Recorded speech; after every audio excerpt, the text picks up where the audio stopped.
Hello developers, স্বাগতম আপনাকে ডেভসড্রাইভে। আজকে HTML টিউটোরিয়াল সিরিজের 20তম ভিডিও। আজকের টপিক হচ্ছে HTML ভিডিও। তো চলুন শুরু করা যাক। ওকে, আজকে ইন্ট্রো থাকছে না, কারণ আমরা আসলে HTML ভিডিওর ভিতরে এই ইন্ট্রো ভিডিওটা নিয়ে কাজ করব। তো আমরা সরাসরি কোডে চলে যাই।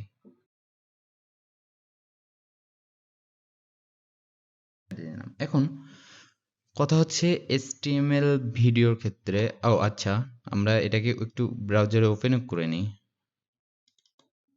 ওকে, তো এখন কথা হচ্ছে HTML ভিডিওর ক্ষেত্রে সরাসরি আপনি যদি একটা ভিডিও হচ্ছে বিভিন্ন টাইপের ভিডিও আপনি হচ্ছে ওয়েব পেজে আনতে পারবেন। তারপর হচ্ছে MP4, WEP, তারপর হচ্ছে এরকম কিছু, আবার কিছু আছে যে টাইপগুলো আপনি হচ্ছে ওয়েব পেজে শো করতে পারবেন না। তো সাধারণত আমরা MP4 টাইপের ভিডিও ব্যবহার করি, তো সেক্ষেত্রে এখানে আমরা MP4 ভিডিও ব্যবহার করব।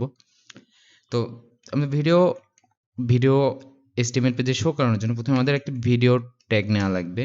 ওকে, এখন এই ভিডিও ট্যাগের ভিতরে হচ্ছে আমরা এর ভিতরে হচ্ছে সোর্সটা নিব।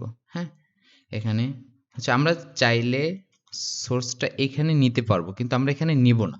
এটা সাধারণত এই ভিডিও অ্যাড করার নিয়ম না। ঠিক আছে, আমরা এখানে সোর্স নিব।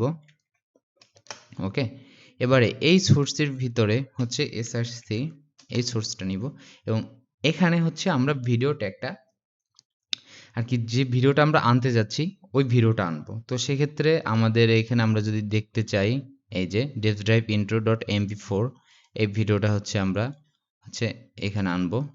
তো সেক্ষেত্রে সোর্সে এখানে আমরা DevsDrive intro.mp4, ওকে, আমরা এই ভিডিওটা এখানে সোর্স দিয়ে দিলাম। এবারে আমাদের এখানে আরেকটা জিনিস দিতে হবে, সেটা হচ্ছে টাইপ, অর্থাৎ এটা কি টাইপের। এটা হচ্ছে, তাহলে এটা হচ্ছে ভিডিও অ্যান্ড / হচ্ছে MP4, অর্থাৎ MP4 টাইপ, MP4। ওকে, আমরা এবার রিফ্রেশ করি।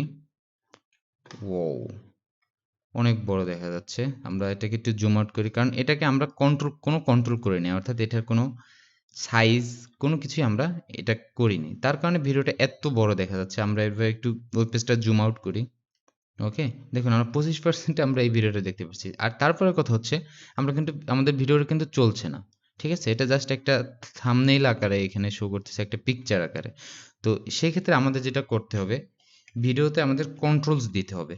ঠিক আছে, তাহলে হচ্ছে ভিডিওটা চলবে। তাহলে আমরা এই যে ভিডিও ট্যাগের ভিতরে এখানে হচ্ছে কন্ট্রোলসটা লিখছি, কন্ট্রোলস। ওকে, এবার যদি আমরা রিফ্রেশ করি, তাহলে দেখতে পাবেন আমরা এই কন্ট্রোলস পেয়ে গেলাম। এবার আমরা এখান থেকে ক্লিক করে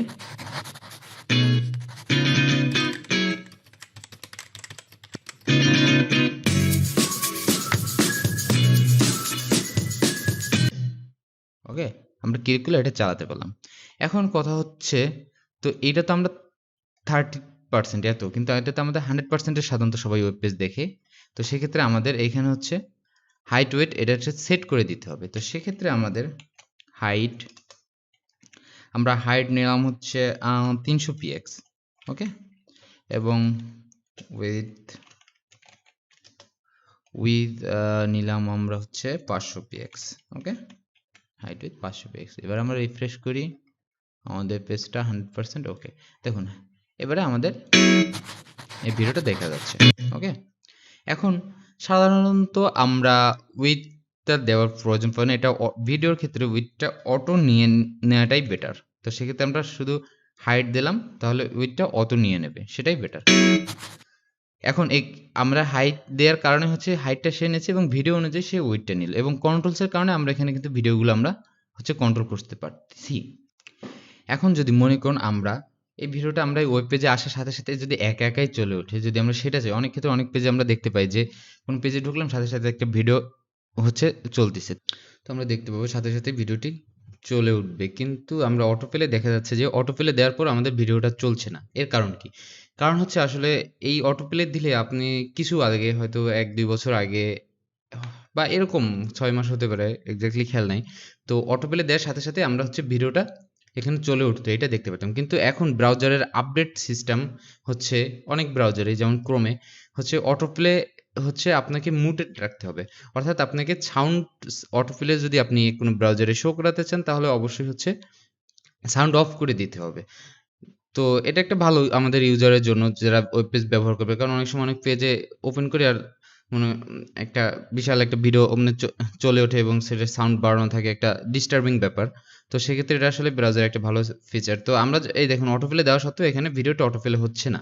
তো আমাদের এখানে করতে হবে অ্যাকচুয়ালি এখানে মুটেড অপশনটা দিতে হবে। এই যে ভিডিওর ভিতরে আমরা যখন মুটেড অপশনটা দিলাম তখন যদি আমরা এখান থেকে রিফ্রেশ করি এই ব্রাউজারটা, তাহলে দেখুন এবার কিন্তু আমাদের ভিডিও অটো চলে আসলো। আমরা আবার রিফ্রেশ করি আমরা দেখার জন্য রিফ্রেশ, এবং সাথে সাথে ভিডিও আমি কিন্তু কোনো কন্ট্রোল করিনি, অর্থাৎ ভিডিওটি চালাইনি, সে একা একাই চলে উঠছে। এবং আমরা এখান থেকে অফ করি এবারে দেখুন সাউন্ডটা মুটেড আছে, ঠিক আছে। এবার যদি আমরা সাউন্ডটা এখান থেকে এবার ওকে করে নিই, এবার চালাই, তাহলে আমরা এটা দেখতে পাবো, ঠিক আছে। তো আমরা এই অটোপ্লে দিয়েও আসলে ভিডিওটি চালু করতে পারবো। এখন কথা হচ্ছে যে এই ভিডিওটা তো আমাদের এইখানে আছে, এটা যদি কোনো ফোল্ডারের ভিতর থাকে তাহলে আমরা কিভাবে আনবো বা ইটিসি। তো এই নিয়ে আমার হচ্ছে HTML ইমেজে একটা ভিডিও বানানো আছে। তো এই ইমেজটা যেভাবে যে পাথ ফলো করে আনা হয় ঠিক ওইভাবেই হচ্ছে ভিডিওটা ওইভাবে ফলো করে আনে জাস্ট সোর্সের ভিতরে, অর্থাৎ এই সোর্সের ভিতরে ওইভাবে বসাই দিলেই হচ্ছে ভিডিওটা চলবে। তো এর জন্য আমার রিকমেন্ড থাকবে যে আপনি HTML ইমেজ ভিডিওটা উপরে আই বাটনে দেখেন এবং ওইটা শুরুর থেকে 2 মিনিট পর থেকে দেখা শুরু করলে আপনার টাইমটা নষ্ট হবে না, আপনি 2 মিনিটের পর থেকে এটা দেখতে পাবেন। আর হচ্ছে আরেকটা ভিডিও আরেকভাবে ভিডিও আনা যায়, সেটা হচ্ছে আমরা যদি ইউটিউব থেকে ভিডিও আনতে চাই, তাহলে ইউটিউব থেকে ভিডিও আনতে গেলে সেটা আসলে ভিডিও ট্যাগের প্রয়োজন পড়ে না, আপনি হচ্ছে আইফ্রেম ইউজ করে সেটা হচ্ছে ভিডিওটা অ্যাড করতে পারবেন। আর সেক্ষেত্রে আইফ্রেম HTML আইফ্রেমেরও একটু আগের ভিডিওটা হচ্ছে HTML আইফ্রেম, তো HTML আইফ্রেম ব্যবহার করে আপনি সরাসরি ইউটিউব থেকে ভিডিও আপনার পেজে অ্যাড করতে পারবেন। তো আশা করি বুঝতে পেরেছেন, ধন্যবাদ সবাইকে। ভিডিওটি থেকে যদি কিছু শিখতে পারেন তাহলে অবশ্যই লাইক দিবেন এবং প্রোগ্রামিং এবং ডিজাইনিং সম্পর্কিত আরও ভিডিও পেতে চাইলে অবশ্যই চ্যানেলটি সাবস্ক্রাইব করবেন। ধন্যবাদ।